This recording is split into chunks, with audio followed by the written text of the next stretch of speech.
Muito obrigado, presidente Donizete. Cumprimentar a Vossa Excelência pela iniciativa da audiência pública. Cumprimentar também o doutor Ronaldo, que está aqui conosco, do MDA, doutor Guilherme, também do MDA, doutor Dagomar, que é do TCU, e doutor Cláudio, que é do CGU, né? Muito bem. Não tenho aliás, não tenho nenhuma pergunta a fazer, mas eu queria dar um depoimento do que eu conheço dos assentamentos, eu conheço desse tipo de agricultura que hoje foi discutido aqui. Toda ajuda que chega ao campo, a essas famílias, é muito bem-vinda. Toda organização que se pretende fazer ou se tenta fazer, a iniciativa é bem-vinda. O problema sempre são os resultados finais, né? E aqui se discute os resultados finais. E o que nós percebemos ao acompanhar no dia a dia no campo, a dura realidade de quem fez a opção de querer um pedaço de terra, ou pela reforma agrária, ou por ele mesmo comprado, a vida de quem está no campo não é uma vida fácil, não tem nada de romântico como muitas vezes como é divulgado, né? Vive no campo, bonitinho, né? Ou cantado, né? As coisas são muito difíceis, a vida lá é muito difícil. E principalmente essa questão que o senador Moca colocou, a questão da água nesses assentamentos. Se nós olharmos o processo de ocupação das terras no passado, pelos agricultores, sempre elas foram, vamos chamar assim, da beira da água para cima, né? Quer dizer, a casa e a estrutura, o chiqueiro do porco, a estrutura dele, sempre estava na beira da água, porque sem água não há vida, não há condições de prosperar. E nos assentamentos que são feitos hoje, a reforma agrária, se pega um naco de terra, um pedaço de terra, divide-se aquilo, né, e coloca as pessoas lá para cima. Aqueles que têm a felicidade de ficar perto da água estão com a vida resolvida, ou menos sofrida, vamos chamar assim. Mas aqueles que ficam no meio dos chapadões, como acontece no estado do Mato Grosso, onde de uma água a outra você tem até 30, 40 quilômetros de distância sem nenhum córrego, sem nenhuma nascente de água, né? Os rios são de norte a sul, e de sul para norte, melhor dizendo, na bacia amazônica, e não tem água. Então se fez os assentamentos, deu a possibilidade da pessoa acessar a terra, mas não se deu as condições para que ele permaneça na terra.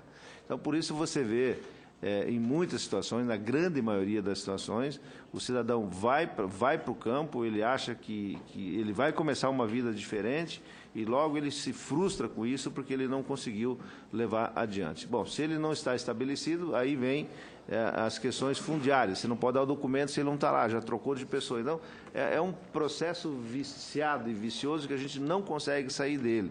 E, basicamente, está resumido nessa questão da água que o cidadão não tem, né? Então, dentro desses programas que vocês estão levando adiante no governo, que eu falei, toda iniciativa é bem-vinda, que o objetivo é dar às pessoas que vivem no campo ou nessa situação uma condição melhor de vida.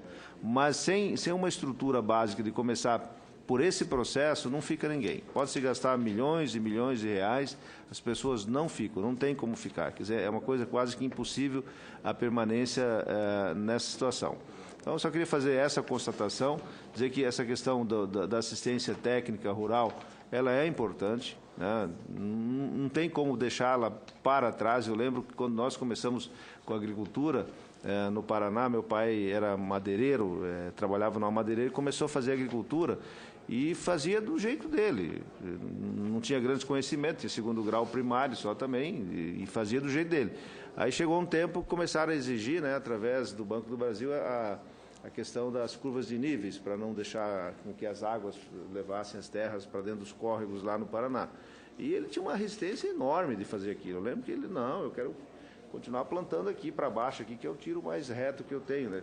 Mas aí veio assistência técnica, lembro muito bem, tinha lá um cidadão muito ajeitado, né? E ele convenceu meu pai, convenceu os agricultores da região que deveria fazer mudanças. E as mudanças que foram feitas lá há 40, 50 anos atrás surtiram efeitos benéficos à sociedade. Então, são pontos que se não tem assistência técnica rural, pessoas capacitadas, engenheiros agrônomos, técnicos, né, que tenham um conhecimento desse assunto, você não prospera, né? Então, para dizer, as iniciativas são muito importantes, né?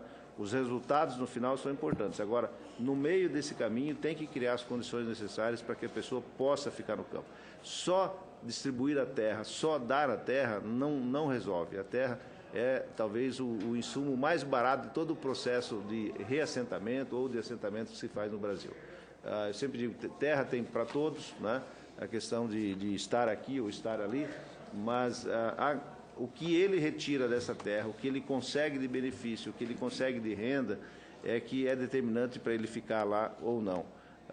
No oeste do Paraná, por exemplo, onde as propriedades são de 30 hectares, 50 hectares, se fizer as contas e o pessoal lá planta soja, milho, trigo, né, vai fazendo rotação, se você fazer as contas no final do período e do ano, uma pessoa que vive na cidade tem um salário próximo de R$2.000 no comércio, é maior a renda dele no final do ano do que o cara que tem atividade agrícola no campo. Então, quer dizer, tem que ser protegida, tem que ser cuidado, caso contrário, ela desaparece e há, logicamente, uma substituição de pequenos agricultores por agricultores maiores, como acontece em todas as atividades no mundo, né? Bancos são cada vez maiores, indústrias são cada vez maiores, os frigoríficos são cada vez maiores, porque você tem que diminuir cada vez mais seus preços, né? Ser mais eficiente e você ganha eficiência em escala. Não é diferente da agricultura. Por isso, a sociedade precisa entender que a agricultura, né, que o pequeno agricultor ele precisa de subsídio, ele precisa de apoio da sociedade para permanecer onde ele está. Caso contrário, a opção dele é ir buscar uma outra atividade, um outro emprego, às vezes em condições até melhor do que fazer o enfrentamento no dia a dia com a chuva, com o sol, com as pragas, né, e com os preços que o produtor não faz preço, né, o produtor recebe por aquilo que o mercado está disposto a pagar ou que tem condições de pagar. Então, eram essas, presidente, minhas considerações a respeito desse assunto. Obrigado.